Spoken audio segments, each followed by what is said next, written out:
আজকে বানিয়েছি টক মিষ্টি জলপাইয়ের মোরব্বা।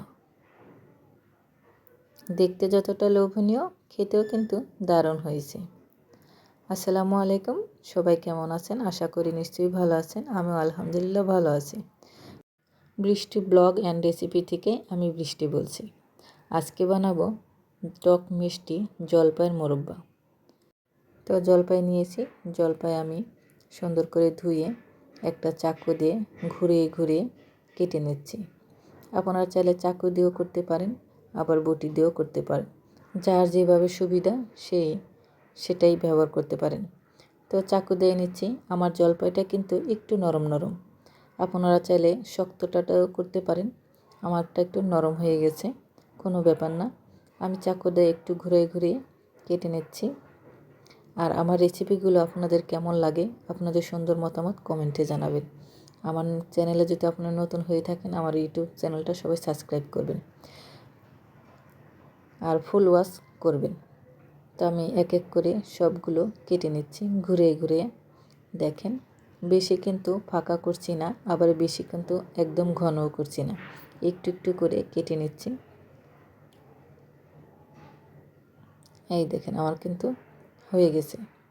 এখানে আমার 1 পোয়া মতন জলপাই আছে, 1 পোয়ার বেশি।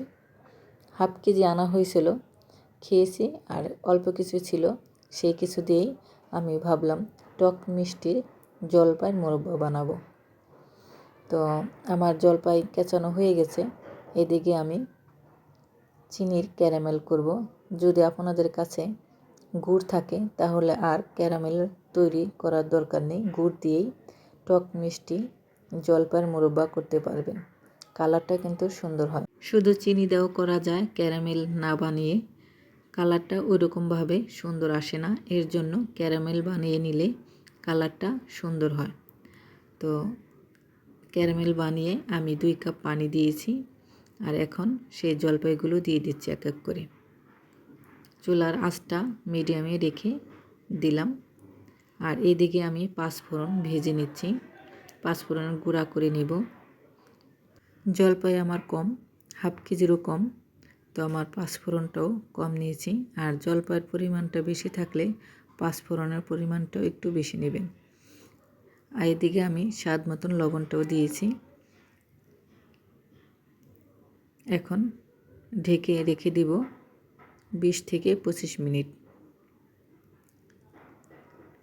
তো দেখেন, পানিটা কিন্তু বেশ শুকিয়ে আসছে আর ঝোলটাও ঘন হয়ে আসতেছে। এখন আমি দিয়ে দিব 5 ফোড়নের গুঁড়াটা। সবগুলো গুঁড়াটুক আমি দিয়ে দিলাম। দেখেন কত সুন্দর হয়েছে। আর 5 ফোড়নের দেওয়ার কারণে খুব সুন্দর একটা ঘ্রাণ আসছে। দেখেন, ঝোলটাও কিন্তু ঘন হয়ে আসতেছে। এখন কিন্তু আমার মোরব্বাটা পারফেক্ট হয়ে গেছে। নামিয়ে নিব। দেখেন কত সুন্দর টক মিষ্টি মোরব্বা। কালারটা অনেক সুন্দর হয়েছে। আপনারা যদি শুধু মিষ্টি মোরব্বা বানাতে চান তাহলে চিনির পরিমাণটা আরেকটু বাড়িয়ে দেবেন। এটা খেতে কিন্তু দারুণ লাগে, টক টক মিষ্টি মিষ্টি। এটা কিন্তু আচারও না, খেতে কিন্তু অসাধারণ হয়েছে। যেমন কালার হয়েছে তেমন খেতেও হয়েছে। মোরব্বার রেসিপিটা কেমন হয়েছে কমেন্টে জানাবেন। আর আপনারা যদি নতুন হয়ে থাকেন তাহলে আমার ইউটিউব চ্যানেলটা সাবস্ক্রাইব করবেন। যারা করেছেন তাদের অসংখ্য ধন্যবাদ। সবাইকে একটা কথাই বলবো, ভিডিওটি ফুল ওয়াচ করবেন।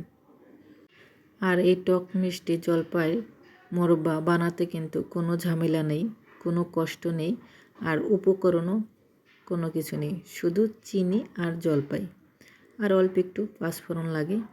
আমি একটা ভেঙে দেখাচ্ছি, দেখেন কতটা সফট হয়েছে, দারুণ টক টক মিষ্টি, দারুণ হয়েছে। জলপাই দিয়ে তো আচার অনেক খাওয়া হয়, এইভাবে একবার মোরব্বা বানিয়ে খেয়ে দেখবেন, অনেক অনেক ভালো হয়। তো আজকে এই পর্যন্তই। সবাই ভালো থাকবেন। আল্লাহ হাফেজ।